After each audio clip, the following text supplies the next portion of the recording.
Hi, welcome everybody. I'm here with Shelly Landwer Nave. Thank you so much for joining me today. It's really a pleasure to have you.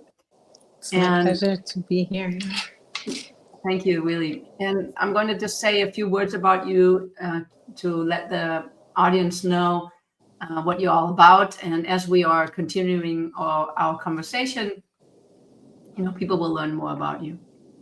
So Shelly and I met at a networking event, I want to say maybe about 6 months ago, and I learned that she does so many things. She does so many things. She is into interior design. She does a meditation or manifestation techniques called the Silver Method, architecture, feng shui, NLP, Theta healing, Reiki, Bach remedies, and she is involved with real estate investments.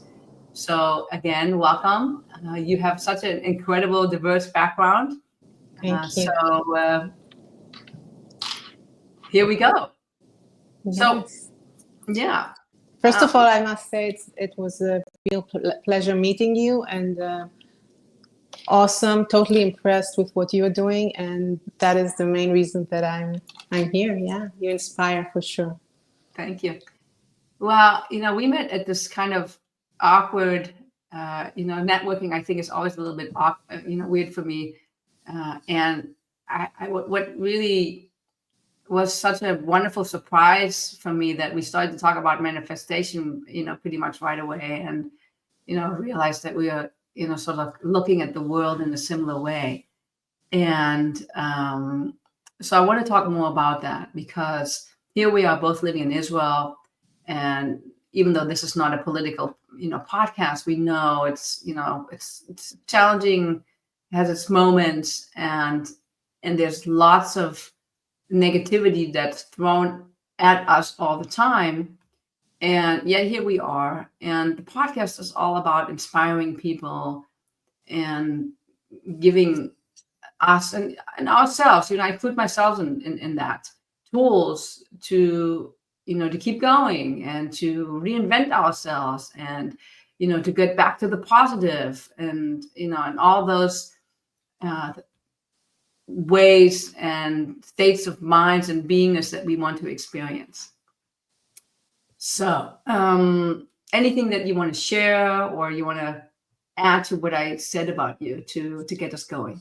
Yes, I have to share that it was really refreshing to meet you at this international event because it is really easy to live here and get kind of under this collective hypnosis, and it makes it, I think, even more challenging to stay high vibrationally and and bring into our lives very good things, because there is a lot of influence from the outside, or I would say like forcing us to reinforce all these tools that we track to keep our vibrations high under these circumstances. So yeah, so over the years I've collected quite a few things, mainly for myself. I don't treat other people. It's mainly myself and my family, but I feel that it has its echo, and it does influence either my immediate family or those close to me. I think it does have its good effect. So I think that's the biggest way of giving back, if one can call it that, or inspire. Let's take a quick break. I want to remind you that if you're interested in learning more about neuro emotional coaching or kinesiology, if you would like to have a taste, find out what it could do for you or your business, your family, please look at the show notes. There's a link for a 30-minute free introductory meeting, and we can explore it. You can look at what is holding you back, what are your dreams, what is it that you always wanted to achieve. Don't be shy, sign up. Now, let's get back to the show. Is there a technique that's like your go-to technique that you use most often? Yeah, so I'm very much invested in this. This is like my highest, if I would say I have any agenda in life, is to stay high vibrationally. So it's quite a ceremony every day, because the first thing I do is affirm. I say to myself, everything works out, everything always works out for me effortlessly. And I say, I am enough, I am enough, I am enough. That's starting off that way. I look around me, I look at my pets, I look at my house, I look outside. I say thank you for every little thing I can see and think of. And sometimes I do a focus wheel where I put my utmost wish for the day, and 12 other things to support it. I have a couple of things here with me that are tools that never leave my my comfort. Like, they're always next to me. It's crystals to clear my aura. I have these two crystals that I hold while usually I'm barefooted, and I let either the earth or the ground ground me and have my aura cleansed. I believe in chanting and saying Om while you do it also. I have I have this bell that cleanses the area where I'm at, because I don't live alone, and people around me sometimes watch the news or current affairs. So I'm very committed to cleaning the area around me, including incense and candles, and sometimes salt. And there are many other tools. I also have tuning forks that I use either on the body, or this is for the aura. So it's really important to me. Water is another issue, that before I drink my water, I praise the water. I also use this activating water to give it a different frequency to the one that comes from the tap. I also have cards with me most of the time it's enough for me just to look at the card, and I feel that it already I vibrate higher because of the focus, of the intent. And if I'm on the go, I also have my batch remedy, the rescue one, because I can't take the 38 ones. So just rescue will make everything temporarily much better. And as my inner compass is my pendulum, which I also use to choose what to do, whether it's a conflicting question and I need some direction. So I would use the pendulum also, but it's only when I know that I'm in a high frequency I would use it, like not when I'm down or having bad thought. Then no, it has to be under a high vibrational state. So that's just some of the ones. Yeah, I also use numbers and symbols, and it's a whole lot of stuff. You have a whole stack of tools. That's awesome. Yeah. So, two things I want to ask about that. So, it sounds like you've been doing this for many years, and then we get exposed to different things, we learn new things, and then we decide if it's for us or not. And, sometimes I think people have periods of where they do more of this. But how did you get started? There are some listeners who are just probably thinking, oh my God, she has all this stuff and she's very experienced, but how do I get started? And why did you get started with keeping your vibration high? I would say that in terms of tools, because I think I've had a very different kind of childhood of moving around a lot, and there was nothing stable around me. So I needed to look for it inside rather than outside, because there was no guarantee that what's outside now is going to be the same outside tomorrow. So I think from a very young age, I understood that it's got to be from inside. But I have to say that I think it was 11th grade when our practical English teacher, Mrs. Hinton, gave us a book called Gifts of Unknown Things, which described a place, maybe an island, I can't be sure, but it suggested that everything there is communicated through energy. And I remembered I was just like, whoa, what is this? It's colors and all this imaginative word. It's claimed to be like, it's supposed to be a book that describes a real place, but it's, for me, it totally, fueled my creativity and thoughts. And then I did my final term paper, I think it was 12th grade, on reincarnation, which Wow.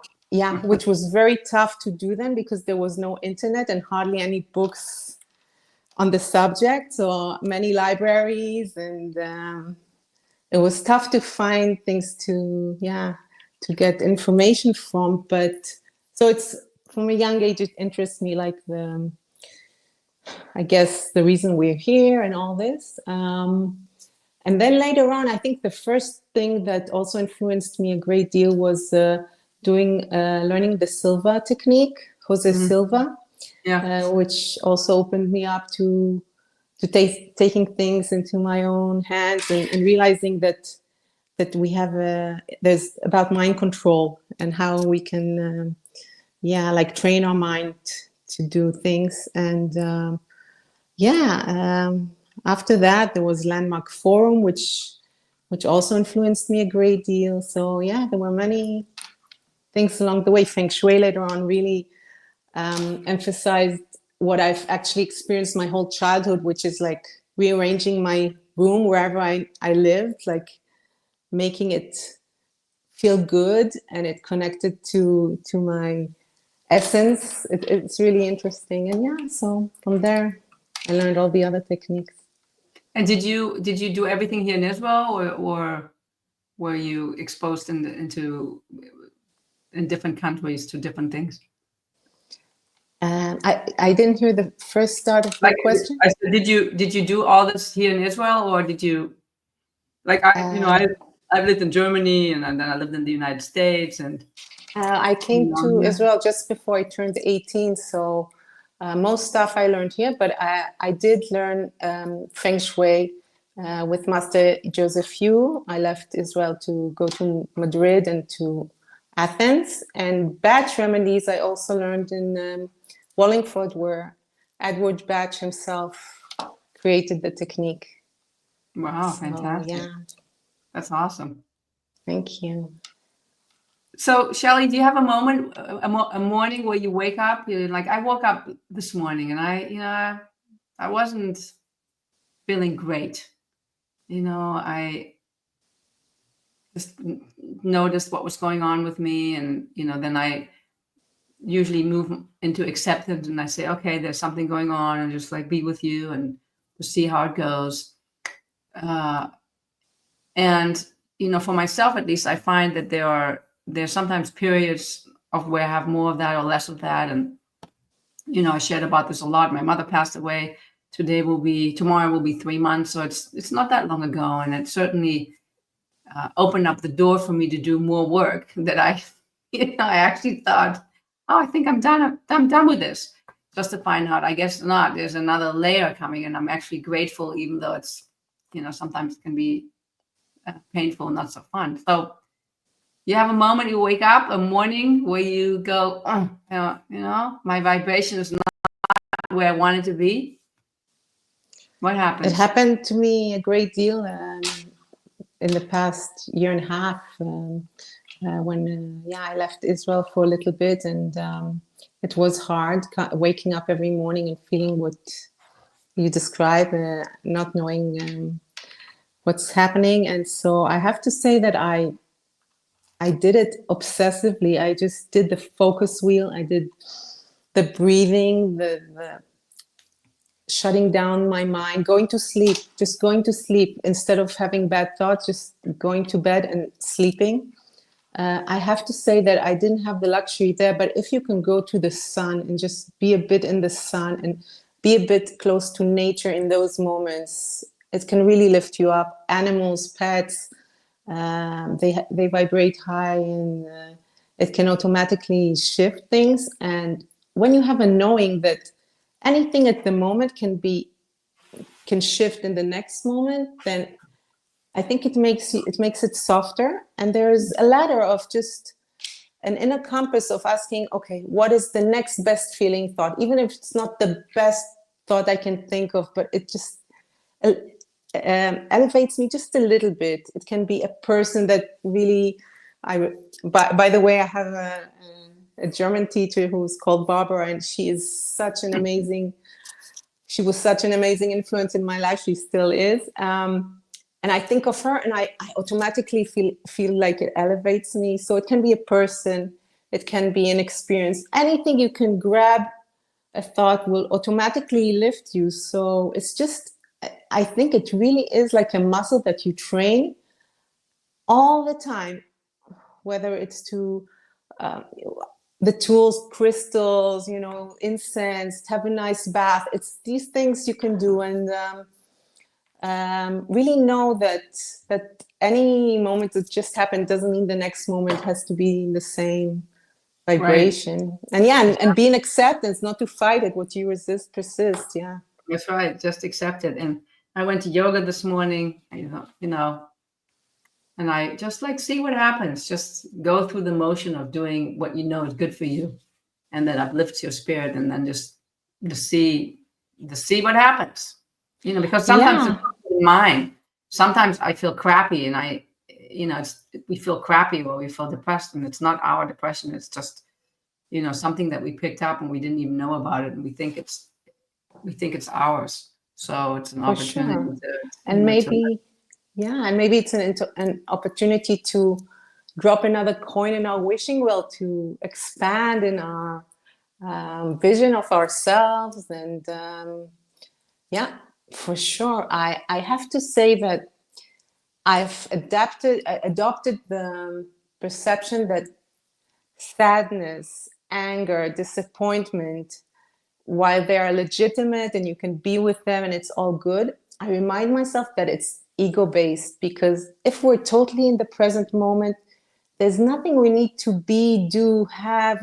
There's no one to compete with. There's nothing to drive us. It's just, everything is fine. So sometimes I remind myself, if I'm a little bit going towards sadness or this one, all these things, I'm like, okay, that's not really me. That's the ego, and it's okay, but it's not a must. It doesn't really have to continue or be who I will be in the next few minutes, hours, whatever. Is there a time in your life where you felt that you were really challenged, that you would be willing to share about, and also what did you do in order to move yourself, through that period? I must say that I've had some tough times where awareness wasn't that much in my life in the same way it is now, and it was excruciatingly hard. I was pregnant at the time, and I really, really used awareness books to lift me up.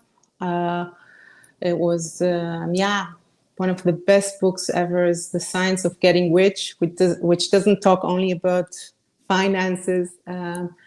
Many, many channeled books that really were my psychologists, because I didn't go to one, but these books lifted me up. Today, I remind myself that I have a knowing that it's easier for the universe to bring me wellness than not to bring me wellness. And it's only me that stops it. That's what I remind myself. And it really lifts me up. But there are consecutive days where it's more intense, these reminders, but it's okay. Yeah. Then you just hold for yourself and wait for that to be. I also use batch remedies. I know that not everyone has all the essences, 38 essences, but as I said, I also use the rescue ones that automatically, if you are in a very low vibration, it's only, even pregnant women can take it. It's very friendly children, so it automatically will do its job to lift me up a little bit. Yeah, I have all 38 remedies, and if you happen to live in the center of Israel and you want to have your own remedy mixed, I do it. I sometimes think, Amazing. yeah, I think it's really good for our children too. There's a few children, including my own, who sometimes I make a Bach remedy for them, and it's amazing how Wonderful. quickly the shift occurs. So For yeah, definitely. sure. Well, that's so precious to have it in your home. Yeah, Yeah. that was his vision, Edward Bach's vision, that families would have and treat themselves. Yeah, Yeah. No, and then, I use the kinesiology just to, I think the amazing, questionnaire is good, but it's not always accurate. And then I just, muscle test on what remedy needs amazing. to be in the bottle. And even though he says, I think there's a guideline of, don't not to putting too many remedies in there, but sometimes we just need all kinds of different things. And so Yeah, I I, agree. It's usually seven, but if you feel like something inside of you is yeah, pointing to so something else, for sure. yeah, so I think it's a wonderful way to assist us. And we don't need to understand. It's like you don't need to believe in homeopathy for it to work. All I can say is my son, when he was 4 years old, he was found with a big tumor in his stomach, Oh, and wow. it was inoperable. And we had a debate of what we wanted to do, and it really stretched my belief in homeopathy. But in the end, we decided on homeopathy, and we had a homeopath in Switzerland who never saw him. He never saw my son, and he would do muscle testing, kinesiology on everything, and he basically healed with a combination of Bach remedies and other homeopathy remedies. And after 2 years, his tumor that used to be 7 by 6 by 6 vanished into nothingness. That So, is so amazing. That is so great to hear, really.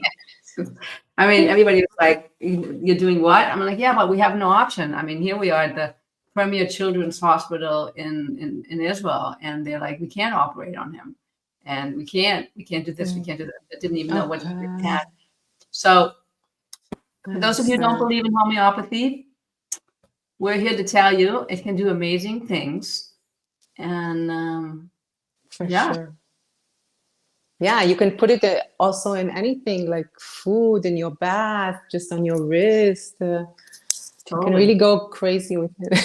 Yeah, and don't be too uptight about everything. It's like, yeah, Yeah, there's ways of ideally to take it, and then there's life. And so yeah, we do the best that we can. yeah. That was his vision also, that it wouldn't be complicated, that everyone could get their hands on it and just treat themselves, for sure. Yeah, it's not complicated. So homeopathy is definitely a go-to for raising our spirits, making us feel better, whether it's physically, emotionally, mentally, supporting our spirits. What else? What else do you want to talk about? You want to any of the methods that you use? Go deeper into them. I think that living here really, sometimes I try to make sense. Why was I born here? Why am I pulled to be here, when I find it so strange, so unnatural in sometimes? And I just kind of think that it's an amazing place to practice unconditional love and acceptance, because it practically doesn't exist. Like, the way I see it, it's such a, like, if I lived in a place where everyone was so respectful to one another and accepting, I probably would just not look for all these tools and inside of me. But this is really pushing me to the edge to find more and more creative ways to stay aligned, to stay on the high flying disc. I think this is a good conversation. So I'm reading a book right now. It's called Good Karma, and it explains about karma and from a Buddhist point of view. So we have this whole concept of, are we on taking on the suffering of other people to help raise the vibration of the planet? I mean, these are my words. The Buddhists probably would talk about it in a different way. and I'm experiencing difficulties because, of, let's say, the seeds of karma that I spread into the world. So then there's the question of, where's that fine line between I'm here and I am working on myself, or I am here also to raise the vibration of this place and to bring unconditional loving in this, time that we live. And when does it become sort of self-abusive to myself because I'm doing it too much and it's really not good for me. So I just had this conversation earlier today, and somebody was saying to me, well, but you're an energy worker. So like, you're working on a computer and you're constantly putting yourself in a polluted space. The energy in Israel, it's just not so great. And I'm like, I hear that. And yet, you can look at this, yeah, but it's helping me to use my tools, like you said. It's definitely supporting to raise the vibration here in some, not from an ego place, just in like some, however small it may be, and then there's like, when does something become too much? So what are your thoughts about that? That's a very, very significant question for me, because I am really not committed in any way to raise the vibration here in terms of an agenda. I think to just stay high vibrational for me, I think the little, like, my close vicinity, if my influence there is positive, then great. But I actually really find myself not concerned at all at what is going on around me, whether it's politically, whether it's even in terms of family. I stopped going to family dinners and interacting with anyone who feels the need to talk about current affairs and diseases and ailments. It's not an option for me. And so I really, someone may not know that I'm very strict about these things and come and tell me what's just, happened politically or whatever. And I have it may seem very cold to others, but I don't sympathize even. I just don't, I don't feel what they're feeling. I put up an energetic wall where I don't know what the agenda is, and everything is perfect as it is. I don't know what the overall plan is for this area, for this geographic area. And maybe, I trust that this is going to lead to something good. This is the most I can do. If I start feeling sorry for people, if I start criticizing people, it will lower my vibration, and then I'm of no use, not to myself, not to my immediate family, and definitely not to the collective hypnosis. Yeah. So yeah, You know what's good for you, and you do whatever you need to do in order to stay in that particular environment. Yeah, and it may seem a bit snobbish to others. It may seem very how do you call it, like disconnected and cold, but I don't care anymore. I really cannot care what other people think. It's too important for me to stay high vibrationally, and that's part of the deal. Yeah, it's good so that I attract high vibrational people otherwise.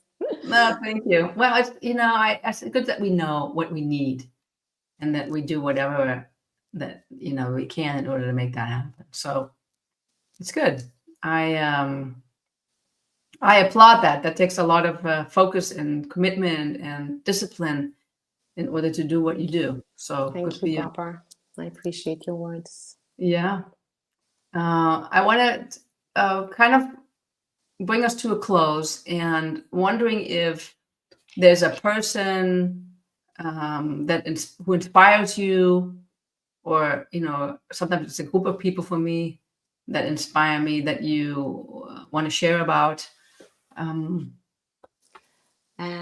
It's mainly people that I've either met or authors that have really, that I still use. I use them every time I want to higher my vibrations. There are definitely Edward Bach, who invented the Bach remedies. It's Richard Bach that wrote all these amazing books.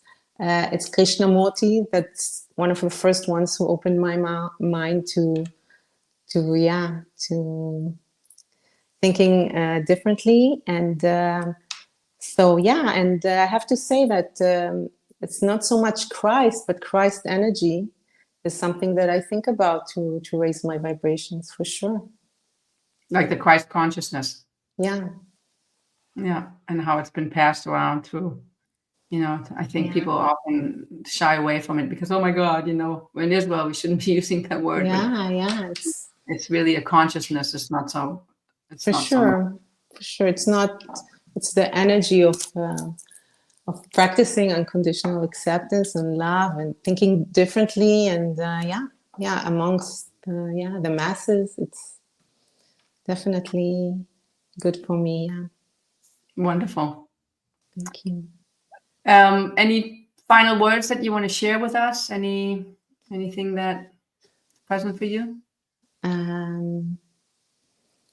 I think it's really important that I think it's really hard to maintain over time high vibrations. And if you can do just something little to higher your vibrations, it can be a good thought, it can be blessing the water, it really can be having a crystal by your side, anything that makes you feel a little bit better. And again, use the compass of next best feeling thought is going to help anyone who hears this and anyone around this person. So yeah, that's my little wisdom. Yeah, I think it's good. This morning I was, feeling sad, and I just hugged myself. I just like hugged myself and said, I love you. I will always be with you. Don't worry. I'm take care of you, and it's okay to feel sad or lonely for a moment. You have me, and we're a team.